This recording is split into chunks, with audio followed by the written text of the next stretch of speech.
In this video, we will talk about the bone-anchored implant. This device is different to a hearing aid in that it is bypassing the outer and middle ear and directly stimulates the inner ear through vibrations rather than acoustic sound waves. This device would be beneficial for those with either permanent conductive hearing loss, which involves the outer and/or middle ear, or for single-sided deafness to give sound awareness on the impaired side. Common causes of permanent conductive hearing loss include chronic ear infections, poor eustachian tube function, or benign tumors. Care for this device is similar to the care for hearing aids.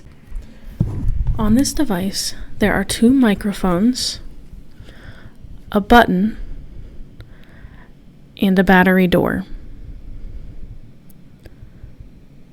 On the back of this device, there is a spot where it attaches to an abutment that is surgically inserted into the skull. There is also a non-surgical option where the device attaches to a headband. The headband is typically used to trial these devices before implantation or if the child is too young for the surgery, which is under 5 years old.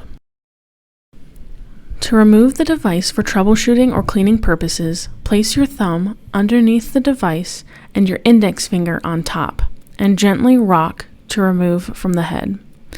This device is attached using a snap, so you can think of it kind of like a button snap.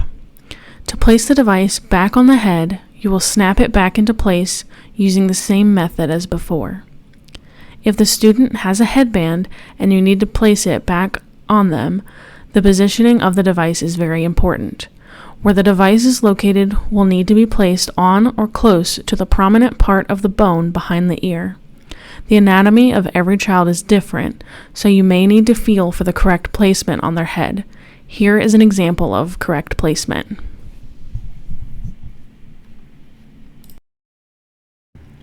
If the student complains of little or no sound coming from the device, you may need to change the battery.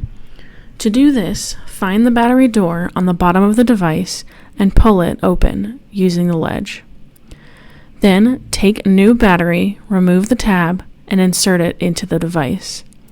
Once the battery is in, close the battery door and wait for it to turn on. If you struggle to get the battery door closed, the battery may be in upside down. To check if the device is working after the battery has been changed, enclose it in your hand and listen for a squeal. If there is no squeal, the student may need to have the device checked by an audiologist. The microphone on this device can also be cleaned if the student notices sounds not being as loud as they should be.